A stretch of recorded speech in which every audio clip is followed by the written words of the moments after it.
सैयद जमीर अब्बास जाफरी साहब, मैं सबसे पहले आपके पास आना चाहती हूं। हिजबुल्लाह से ऐसी क्या मोहब्बत है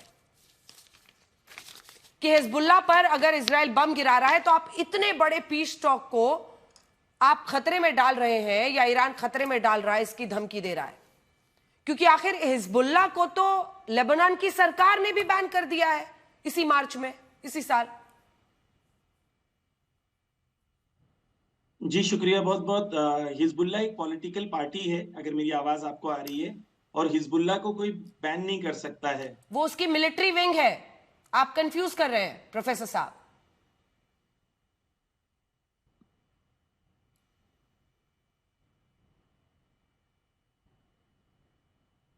आवाज आ रही है?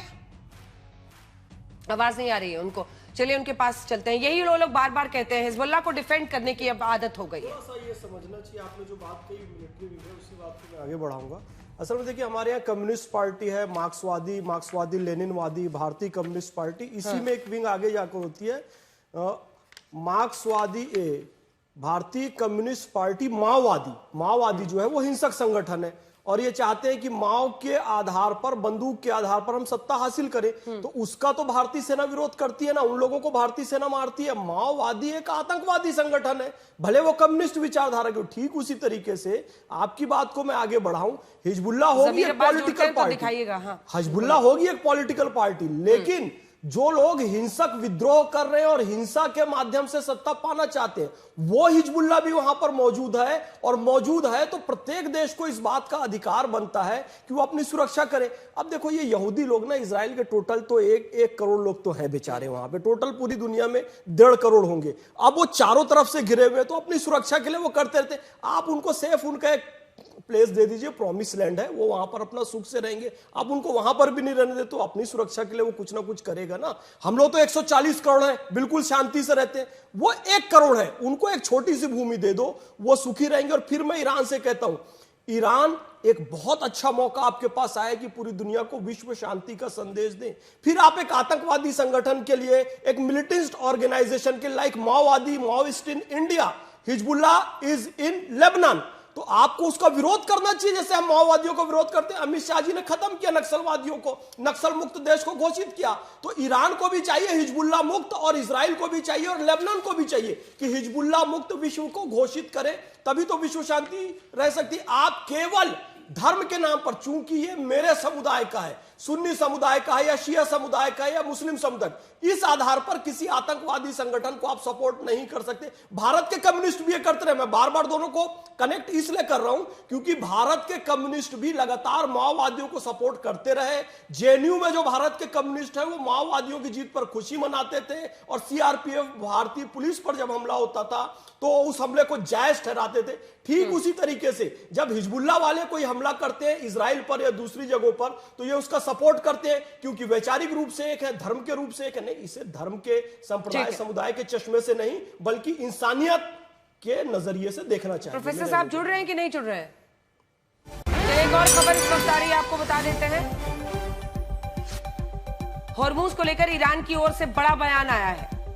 अब देखिए, यही है, मतलब एक जो कहते हैं ना, जिसको एक अहम की लड़ाई बन गई है। रोज 15 से ज्यादा जहाज नहीं जाने देंगे, ये ईरान कह रहा है। ईरानी सूत्रों के हवाले से यह खबर है कि रोज 15 से ज्यादा जहाज नहीं जाने देंगे। सीज फायर समझौते के तहत ईरान का यह फैसला है। तो लेबनान की वजह से जो ये पूरा, हमारे तमाम जो दर्शक हैं उनको एक बार हम बताना चाहते हैं कि अगर मुमकिन हो सके तो एक बार नक्शा दिखा दीजिए। इजराइल और उसके ऊपर में ये लेबनान है। अब लेबनान में जो दक्षिणी हिस्सा है, वहां पर हिजबुल्लाह का एक तरह से कब्जा हो गया। और हिजबुल्लाह, ये देखिए, अब यहीं पर ये पूरी लड़ाई इस वक्त चल रही है कि भैया ये हिस्से में अगर वो कह रहा है हिजबुल्लाह को खत्म करना। आप जुड़े नहीं थे, मोहम्मद फैज खान साहब भी यहां पर बोले, लेकिन आप जो बात को तोड़ मरोड़ कर पेश कर रहे हैं, मैं आपको बता रही हूं कि सिर्फ एक पॉलिटिकल ऑर्गेनाइजेशन नहीं है, ये उसका मिलिट्री विंग है, शिया उग्रवादी गुट है, ये इजराइल के रेजिस्टेंस की धुरी है। ये लेबनान में 1982 में गठन हुआ, 92 में लेबनान की राजनीति का हिस्सा भी बना, लेकिन उनका जो मिलिट्री विंग है वो लगातार इजराइल पर हमले करता रहा। 1983 में जो अलग अलग जगहों पर कांड हुए हैं वो एक एक करके हम आपको बता रहे हैं। 1985 में विमान अपहरण कांड, 1996 में खोबर टावर हमला, इजरायली सैनिकों का अपहरण किया 2006 में, 2008 में बेरूत के कुछ हिस्सों पर कब्जा किया, 2011 में यूएन ट्राइब्यूनल ने लेबनान के पूर्व पीएम रफीक हरीरी की हत्या का दोषी पाया इसी हिजबुल्लाह को, 2023-24 में इजरायल के गाजा युद्ध के दौरान इजरायल पर इसने हमले किए, 2023-24 में हिजबुल्लाह के हमलों की उत्तरी इजरायल में 60,000 से ज्यादा नागरिक विस्थापित हुए। यह आपको पॉलिटिकल विंग लग रहा है, पॉलिटिकल पार्टी लग रही है प्रोफेसर साहब?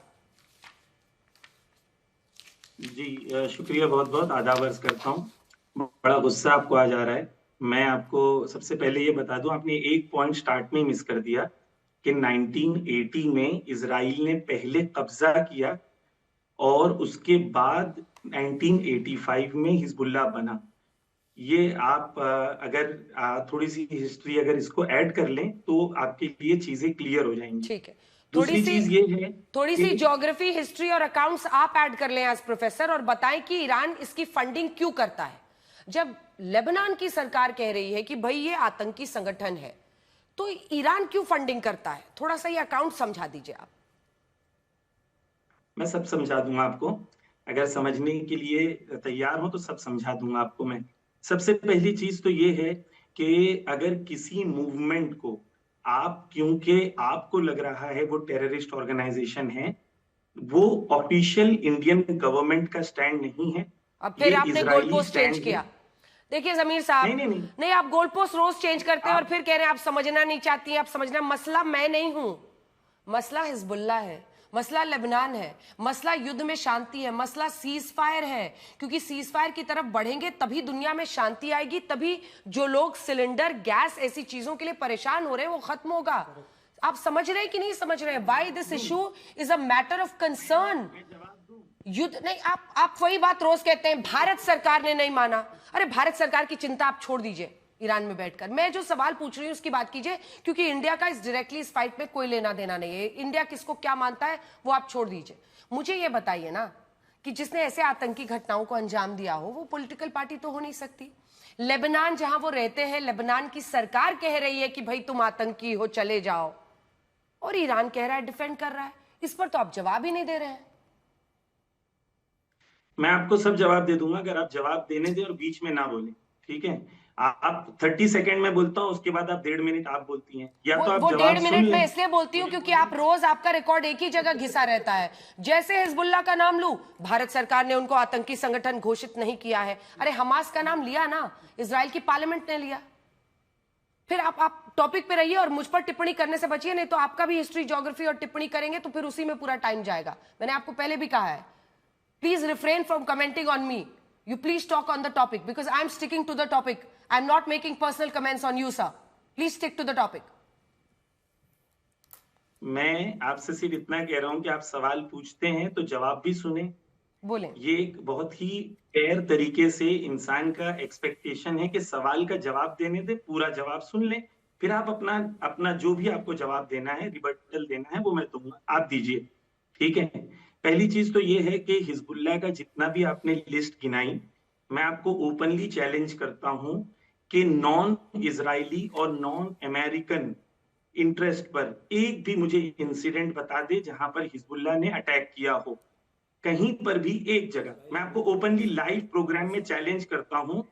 आप आतंकी बोलने से वो आतंकी नहीं हो जाएंगे, और इंडियन गवर्नमेंट अगर स्टैंड नहीं ले रही है तो आप लोगों को भी वो स्टैंड नहीं लेना चाहिए, इजराइल फर्स्ट नहीं करना चाहिए। आपको सोचना चाहिए कि एक ऐसी ऑर्गेनाइजेशन है जिसका एक महत्व है।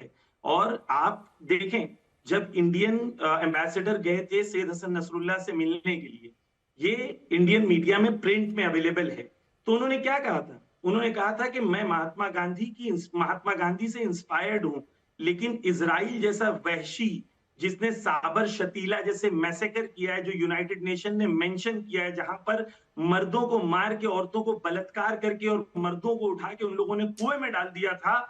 आप मैसेकर्स की बात करती हैं? आप जाके इजराइल के मैसेकर सर्च करिए, एक खाली सर्च करेंगे आपको 100 से ज्यादा मैसेकर्स ऐसे मिलेंगे जहां पर इजराइल ने मैसेकर्स किया है। आप देखिए, फिर आपको मैं टोक रही हूं, आप फिर टोक रही हूं आपको, क्योंकि आप पॉइंट से बिल्कुल हटकर दूसरी दिशा में जा रहे हैं। मैं ना इजराइल को मॉरल सर्टिफिकेट दे रही हूं, ना मैं ईरान को मॉरल सर्टिफिकेट देने वाली कोई हूं, ना मैं अमेरिका को मॉरल सर्टिफिकेट दे रही हूं। मैं तीनों को उसी लेंस से देख रही हूं और तीनों कहीं ना कहीं चूक करते नजर आ रहे हैं। मैं आपकी तरफ बायस्ड नहीं हूं। Point number 1। पॉइंट नंबर 2, मैं आपसे फिर से वही सवाल पूछ रही हूं जो सवाल कायम है कि जब लेबनान की सरकार ने उनको आतंकी घोषित किया है तो ईरान उनकी वजह से इस सीज फायर को क्यों खतरे में डाल रहा है?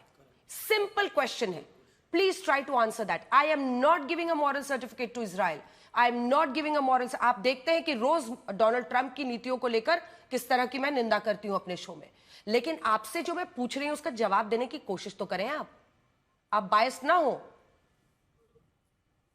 मैं जवाब दूं कि calling somebody bias is very personal, और आप कह रही है मैं पर्सनल नहीं कह रही हूं। ये तो आप तो दो लाइन में चैलेंज कर रहे हैं। मैं आपको चैलेंज करता हूं।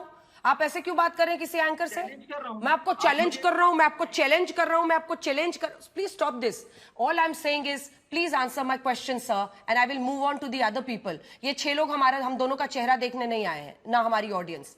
My question to you sir is, Lebanon की सरकार ने हिजबुल्लाह को आतंकी संगठन घोषित किया है। ईरान उनकी वजह से इस सीज फायर को क्यों खतरे में डाल रहा है? ओके, आप इतने अजीब मुझे आपके सवाल लगते हैं।